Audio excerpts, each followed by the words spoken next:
This summer was like business wise was a grind for us, right? We've been really rolling up our sleeves. We've been doing a lot of different things internally and really just trying to get really prepared for this next shift in the market that we're really anticipating. You might be looking at 10 to 15 properties every couple weeks and evaluating and underwriting that many properties to make sure you find the right one.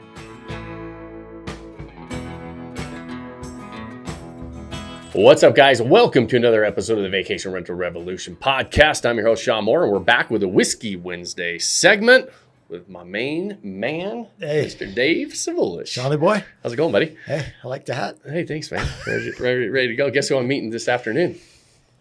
Oh, a custom hat builder. Custom hat builder That's that what I'm wants to talking give me about. a custom Vodacy Shawn Moore hat. Ooh, So that'd be nice, huh? Yeah, it's gonna be awesome. I can't wait, dude. I can't That'll wait be because sweet. it's a Utah rodeo family that is legendary. Two pro rodeo Hall of Famers Nice. with Lewis Fields, Casey Fields and he's a partner with his brother, and I'm talking to him about little Vodacy cowboy hat, dude. Nice. Yeah, man. I'm Dude, excited. that'll be sweet. Can't wait to see it, huh? Yeah, I'm excited. Heck So, yeah. guys, we're going to dive in. As a reminder, the Whiskey Wednesday episodes are short, sweet, to the point episodes. We're going to dive into some questions that you guys send over. So if you have questions, make sure you comment on whatever platform you're watching or listening on, or email in support@vodacy.com. We'll make sure that we have them on the list. Dave will put them on the agenda for an upcoming episode, or we can answer them for you. And so, Dave, let's dive in. What do we got Yeah. going? We got some topics to talk about as Yeah, well. yeah. The agenda today is really, we're back in school. Kids are, end of summer is upon us. And so I just want to kind of take a quick look back at the summer, some of our accomplishments, some of our highlights maybe, and then kind of a personal thing. And then I want to give some advice, talk a little bit about advice to newbies, whether they're a new Vodacy member or somebody that's looking to consider short-term rentals as a strategy for them. And then, as always, we have a couple really good questions that we'll address. So Awesome. Let's dive in. So Let's do it. end of summer accomplishments. You want me to start? Yeah, you start. What do you got? What'd you do Good. big this summer? Couple things that stand out. One, we had a couple really good Vodacy meetups. We had one in Ogden, and then we had one in Southern California, one in June, and then one in August. Pretty awesome. Those are really good meetups. We had over 100 people combined at both of them. Great venues, great networking. We had a workshop the next day for our members, and so I was pretty excited about that. That was a pretty cool. We'll continue to keep doing those, but I really like those. I think they're great for the members and great for us, get a chance for them to meet us. And so that was one thing. Second, for me, obviously, my family's all back together. Yeah. My son returned from Argentina after a couple of years, and it's going to be short. I guess it is short-lived because they're headed off to college and one's getting married, but it's been fun to be together, all together for a couple months. For 3 months. Yeah. So that's been fun. As always, I do a big garden, vegetable garden, and that has been super fruitful. I love eating those fresh vegetables, and so I love that about the summer. And then, the last thing is I just love the Utah weather. I love the summertime.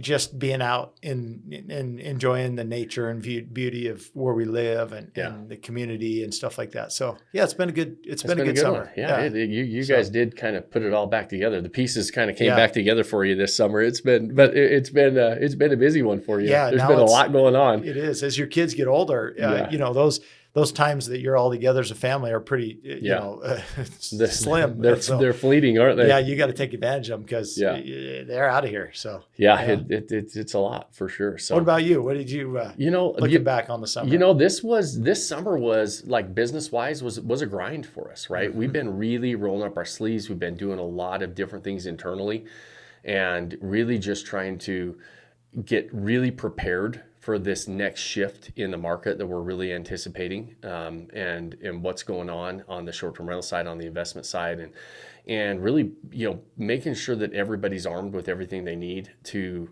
really make some good waves right now. This is one of those times that I believe is really critical, and a time where a lot of people are going to be sitting on the sidelines for a minute, and you can make a lot of strides forward. And so we've been really preparing for that.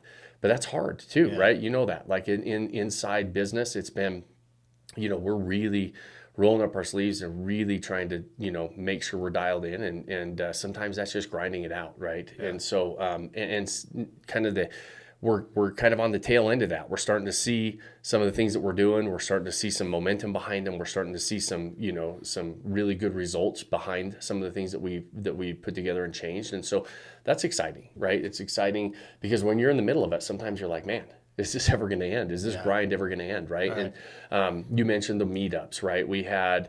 I always say the summer is the separation season. I'm so proud of our community, the Vodacy community, on how many good properties went under contract and were acquired, and the strides I've seen a lot of people take in really upping their game in the markets that they're in and getting their unfair share of business. We launched our 1% club, and then that was really fun to see how many people we have operating at the very top of their market. And it's hard to do, right? A lot of these markets are big markets and they're number one properties in those markets, and how many of them we had.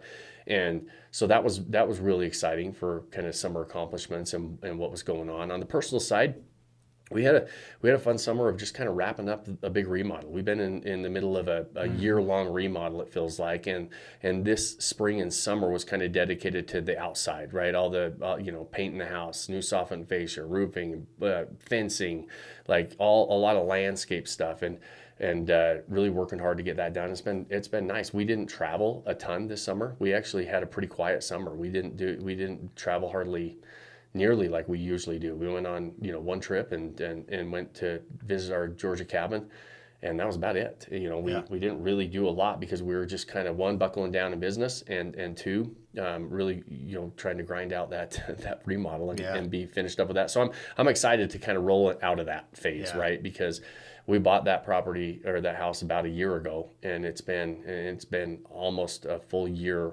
remodeling. Right. So I'm excited to have that chapter behind as well. Now you can sit out on the patio in this nice Utah fall and maybe enjoy it a little bit. When you talk about the Utah weather and the mountains, and there's just not a lot of places I've been that beat it. Yeah, that's awesome. Well, good. All right, let's jump into some advice for newbies. Okay. And I think there's a lot of people out there that feel the same way, whether they're a new Vodacy member who's going down this journey with us and excited to jump into the blueprint and the process, or somebody that's, wants to do it on their own and wants to kind of manage those challenges and struggles through, learning and growing as well. I talk to a lot of people, and I'll give kind of some of my thoughts, and then we can kind of jump into, them more detail. But the first thing that I tell people is you have to understand your goals. Your goals are super important because they're going to lead and guide your direction and a lot of your decisions as you go into the short-term rental market. Yeah. And I talk about goals meaning, is it a lifestyle asset, someplace that you want a vacation? Is it for tax benefits? Is it finding a quality asset in a quality location? Or are you really wanting passive income? So, and it can be a mix of all those. Sometimes and most times it's one over the other. So decide what that goal is. That's the first. The second is, I think a lot of people are like a squirrel. They're all over the place with what location, what geographic location they want to look at. Mm-hmm. Do I buy a property here? Do I buy it on the beach? Is it in the mountain? Do I want an urban property? I always tell people you've got to dial in one or two markets. One or two places that you are super interested in, and you got to start there. You've got to look at those markets and decide if there's opportunities in those markets. And then after a certain period of time, if not, let's go somewhere else and let's look at somewhere else. The next one is dialing in your financing. Meet with a financial advisor, meet with a mortgage broker, meet with somebody that's going to, work with you. And we have a lot of recommended partners in our system, but decide what you qualify for, how much down, what that number is, so you can start looking for properties in that price range. Right. And then the last two things are get an agent that can help you. They can understand the area. They know the market in that particular area. They know the goods, the bads. They can help you with making sure that it's short-term rental approved and the regulations are there. And then lastly is have patience. You might be looking at a lot of properties. I heard somebody say last week that you might be looking at 10 to 15 properties every couple weeks and evaluating and underwriting that many properties to make sure you find the right one. So you got to have patience and withstand some of those, challenges. Yeah. And those are, and I totally agree. Like those are all great pieces of tactical advice. Like, right. Those are all really good things for somebody that's diving into this game, that maybe be in the middle of some of that, understanding what it's going to take. I'm going to, if I was going to give advice to a newbie, it's going to be a little bit before that, really on understanding the road, like understand what you want, right? Like understand where you're at, where you want to go, the challenges that are going to be ahead, and pick a blueprint and a process to follow that, one, you've done a little bit of due diligence on. Make sure that process, or the road that you're going to run down, or the mentor you're going to hire, make sure that they're doing what you do, like with it, and they understand where your starting point is, and you can see a clear path to get to where you want to go. Because when you believe that you can do it, that's really, really powerful, right? When you buy into a process, you buy into the belief that, oh, hey, I might be able to do this, then that's a really powerful, thing to have on your back, in the back burner, to keep it pushing you forward. Because also you got to commit to that outcome and understand that outcome, everybody wants the outcome. Everybody talks about the outcome. Nobody wants the work it takes to get the outcome. And so when you're going to start off, you got to say, hey, if I'm committed to this, and give yourself enough grace to understand that most of the things you see on social media are just showing you the outcomes. They're not showing you the work that you have to do, the process that has to be followed. And that's where choosing a good blueprint and a process and a mentor that can help accelerate that. That doesn't mean that they're going to make everything perfectly easy for you. That means you're still going to have to put in the time and effort, but you're not going to make a lot of mistakes along the way, and you don't get derailed along the way. And so understand that that outcome is super important. It's super important to have something you're striving for, a goal to go forward. But so many people, so many newbies give up at the first sign of a roadblock or a challenge, or it's too hard. And you mentioned kind of the squirrel attitude that a lot of us have, where, it's like, well, maybe the emotional cycle of change, where I'm, really positive and optimistic, and I'm ready to go. And, I've got this, this clear path of what I want. And I start doing the work, and I'm like, man, this is way harder than I thought. Right. And so my optimism fades and my pessimism starts to kick in, and I start to say, maybe I'm going to throw in that white flag and do something else, because that over there seems easier. Understand that the outcomes all look good. All the outcomes look good in our game and every other game that you run down. And not enough people commit to putting in the work, right? It's saying, hey, I'm willing to do the grind that we were talking about through the summer. It's like, I'm willing to put in that work because I know what I'm working toward, even though most days I don't want to do the work. It was hard, and it's stressful. And it's when you're building something new or getting into something new, you got to realize that that's going to be part of it. And you got to embrace that, because I promise you, when you do start reaching toward that outcome, maybe you didn't even get the full outcome yet, but you're halfway there, and you look back, you're really proud of yourself. You're saying, and that confidence that you actually went through some of those challenges is actually even a more powerful emotion and belief that, hey, I can deal with anything that comes my way as well. And so for anybody new, give yourself that just enough grace to say, hey, listen, and enough patience and time to say, I'm going to put the effort in, and I'm going to give this enough time to actually earn that outcome, right? It's not going to be easy. It never is. Anything worth having is not easy. It's why everybody that you talk to, or most people you talk to, don't have lifestyle financial freedom, because it's hard, and people give up before they get there. Most people are a lot closer than they think, and they give up way too soon.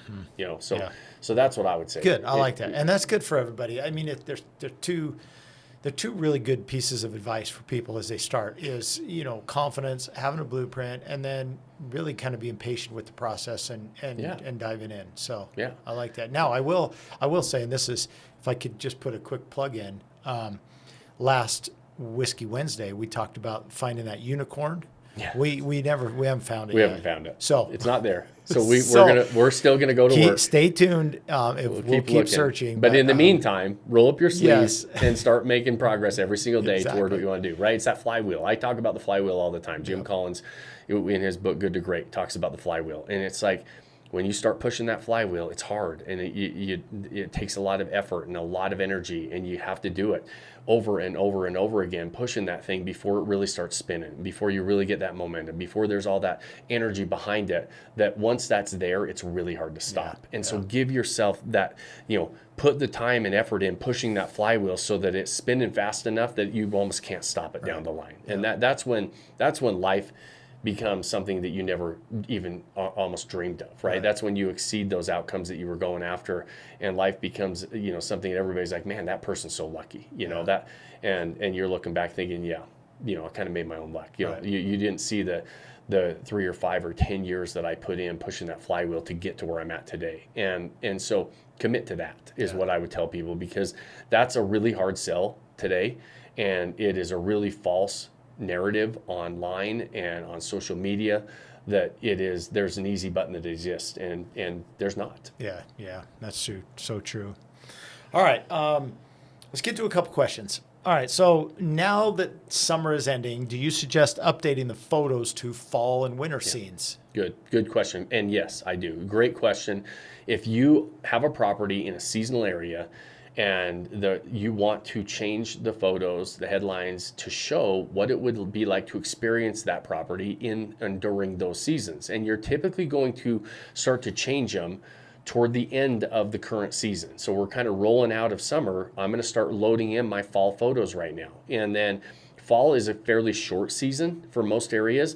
And then as soon as you get through some of the fall and you're leading into, before Thanksgiving, you're really starting to put those winter photos in for the holidays, right? And so absolutely really good idea. And your first year in business, sometimes you don't have those. The first year you acquired a property, so you have to be very intentional of scheduling those photos, scheduling your summertime photos, scheduling your fall photos, your winter photos, the spring photos, and then switch out the area activities. We always are highlighting what we're going to be doing in the area.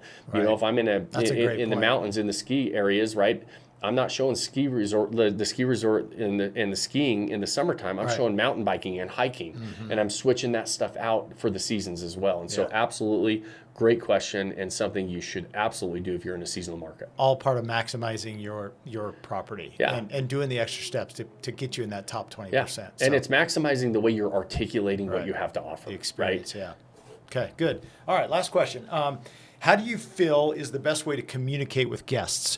Through text messaging or channel messaging, like on Airbnb or VRBO? Well, the channels are going to want you to message on the channels, and I do think it's a good idea. If they book on Airbnb, Vrbo, it's really good to have all of your communication on there, because if there's ever an issue or a problem or anything else, so you can show the communication that you have, right? And so I would, if I had a guest booking on one of those channels, I would communicate through those channels, right? I wouldn't pull them off of those channels and try to have my own communication. Now, some guests prefer, and we always ask, right? How do I don't care how I care to communicate with them. I care how they would like to communicate. Sometimes people like emails. Sometimes people like texts.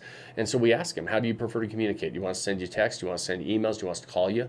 And they'll let you know. They'll tell you. And whatever they tell us, we do, because we want that customer experience to be there. So on direct bookings and when we're booking properties on our site, we've got all those. We've got multi-channels that we can communicate with. So we just ask our guests, what's the best way you want to communicate with us? You want us calling you? Do you want us texting you? Do you want us emailing you? How do you prefer communication coming from us? And we'll make sure that we do that. Good. Okay.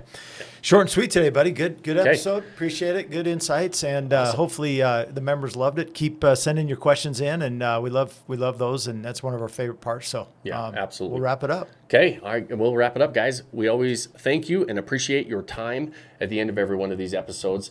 And, we know how valuable it is, and spending it with us and listening to what we're talking about, and hopefully helping you raise the bar in your short-term rental journey, whether you already own properties and have a portfolio, or whether you're thinking about getting into this game. Hopefully it's helpful. If it is helpful, it might be helpful for somebody else you know. And so if you know somebody, share the show. Those things help us grow the show. We don't run sponsorships or ads.